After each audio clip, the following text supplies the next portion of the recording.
Praise lord, హల్లెలూయా. దేవుని నామానికి స్తోత్రాలు. మీ అందరికీ నా వందనాలు తెలియజేస్తున్నాను. ఈ దినం కొరకు దేవుడు సిద్ధపరిచినటువంటి మాటలు. ప్రియ సహోదరి సహోదరుడా, నీ జీవితంలో నీవు ఎదుర్కొంటున్నటువంటి ప్రతికూలమైనటువంటి పరిస్థితులను బట్టి నువ్వెంతగానో కలవరం తోటి నిండినటువంటి హృదయంతో ఉంటున్నట్లయితే పరిశుద్ధాత్మ దేవుడు ఈ యొక్క ఉదయకాల సమయంలో నీతో మాట్లాడుతున్నారు. పరిశుద్ధ గ్రంథంలో చూసుకున్నట్లయితే ఒక షడ్రకు, మేషక్, అబెద్నెగోలు రాజు రూపొందించినటువంటి శాసనాన్ని ఎదిరించినటువంటి వారిగా ఉన్నారు.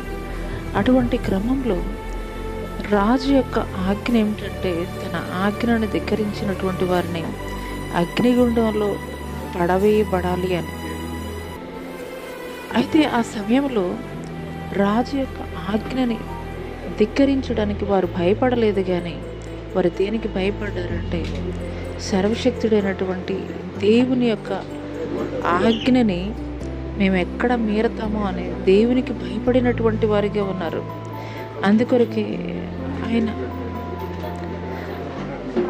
అందుకొరకే వారు దేవుని మాటకి లోబడి రాజుని ఎదిరించినటువంటి వారిగా ఉన్నారు. అటువంటి సమయంలో రాజు అయితే కనుక వారిని అగ్నిగుండంలో పడవేసినటువంటి వారిగా ఉన్నారు. ఆ సమయంలో రాజు అయితే కనుక చూస్తున్నారు వారిని. ఆ యొక్క అగ్నిగుండంలో వారు కేకలు వేయడం లేదు, కానీ బాధతోటి, ఆనందంతో గెంతులు వేస్తున్నారు, సంతోషంతో పాటలు పాడుతున్నారు. అంత మాత్రమే కాదు, పడవేసినది ముగ్గురు అయినప్పటికీ కూడాను వారితో పాటు 4వ వ్యక్తి కనిపిస్తున్నారు. రాజులో కలవరం మొదలైంది. ఈ యొక్క 4వ వ్యక్తి ఎవరు అని కలవరం మొదలైనప్పుడు వారికి ఆజ్ఞాపించాడు ఆ ముగ్గురిని కూడా ఆ యొక్క అగ్నిగుండంలో నుండి తీసి బయటికి తీయమని. వారిని బయటికి తీసినప్పుడు కనీసం వారి వెంట్రుకలు కూడాను, వారి యొక్క తల వెంట్రుకలు కూడాను కాలినటువంటి వాసన అయితే గనక కలగలేదు. రాజు గ్రహించుకున్నది ఒకటి, వీరు సర్వశక్తుడైనటువంటి దేవుణ్ణి సేవిస్తున్నారు, ఆ సర్వశక్తుడైనటువంటి దేవుడే వీరికి తోడుగా ఉన్నాడని.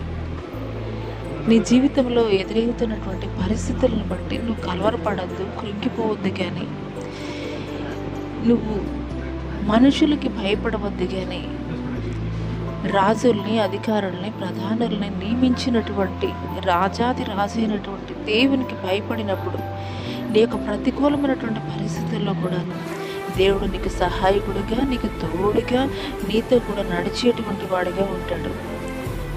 ఈ మాటలు దేవుడు నా కొరికే మాట్లాడుతున్నారని నువ్వు విశ్వసించగలిగినట్లయితే నీ ప్రతికూల పరిస్థితుల్లో మనుషులు మాట్లాడేటువంటి మాటలను బట్టి నువ్వు కృంగిపోవద్దు, కానీ దేవుడు నీ పక్షంగా ఉన్నాడనేటువంటి సత్యాన్ని అయితే నువ్వు గ్రహించినప్పుడు నిశ్చయంగా నీ ప్రతి విధమైనటువంటి ప్రతికూల పరిస్థితుల్లో ఆయన నీకు తోడుగా ఉండి నీ యొక్క ప్రతికూలమైనటువంటి ప్రతి పరిస్థితిని కూడాను ఆయన నీకు అనుకూలంగా మార్చేటువంటి వాడిగా ఉన్నాడు.